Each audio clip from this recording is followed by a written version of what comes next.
একই ধর্মের অনুসারী হয়েও যুগ যুগ ধরে বিভাজনের এক অদৃশ্য দেওয়ালে বিভক্ত সুন্নি এবং শিয়ারা। ইসলামের বৃহত্তম সম্প্রদায় সুন্নি এবং দ্বিতীয় বৃহৎ সম্প্রদায় শিয়াদের মধ্যে একটি দুটি নয়, বরং অসংখ্য বিষয়ে মতপার্থক্য রয়েছে। উভয়ই মহান আল্লাহ তাআলাকে এক এবং অদ্বিতীয় সত্তা হিসেবে স্বীকার করলেও সম্প্রদায় দুটির আকীদা এবং প্রথায় রয়েছে বিস্তর ফারাক।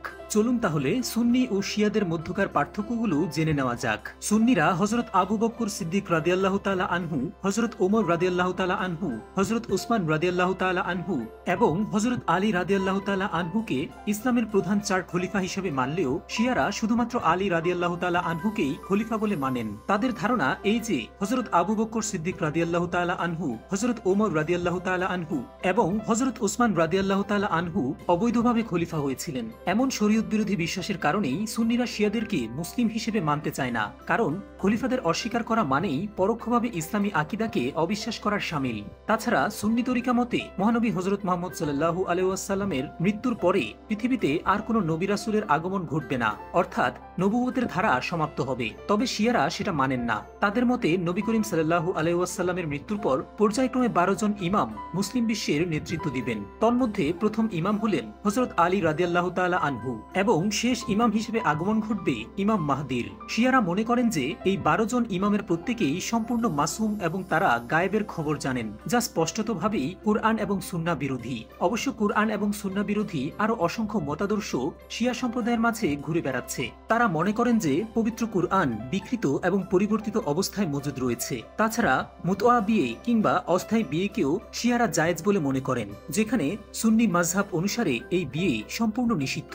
নামাজ নিয়েও শিয়া এবং সুন্নিদের মাঝে রয়েছে নানা ধরনের বৈপরীত্য। উভয় সম্প্রদায় 5 ওয়াক্ত সালাত আদায় করলেও শিয়া মাযহাব অনুসারে 3 বারে 5 ওয়াক্ত সালাত আদায় করার সুযোগ রয়েছে, অর্থাৎ তারা জোহর এবং আসরের সালাত একসাথে এবং মাগরিব ও এশার সালাত একসাথে আদায় করতে পারে। তাছাড়া তাদের সালাত আদায়ের পদ্ধতিতেও রয়েছে ভিন্নতা।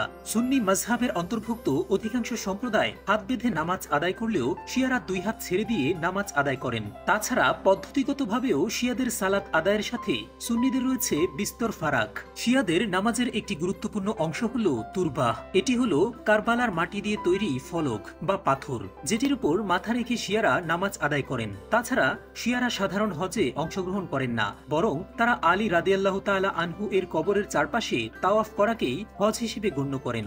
শিয়া মাযহাবের আরো একটি গুরুত্বপূর্ণ অংশ হলো হোসাইনের স্মরণে মাতম করা এবং আঘাতের মাধ্যমে নিজেদের বক্ষ ও পিঠ বিদীর্ণকরণের মাধ্যমে সওয়াবের প্রত্যাশা করা, যা সম্পূর্ণরূপে ইসলামী আকীদা পরিপন্থী। তাছাড়া সুন্নিরা নবী করিম সাল্লাল্লাহু আলাইহি ওয়াসাল্লামের স্ত্রীদের যেখানে মায়ের মতো সম্মান করেন, সেখানে শিয়ারা তাদের গালিগালাজ করেন।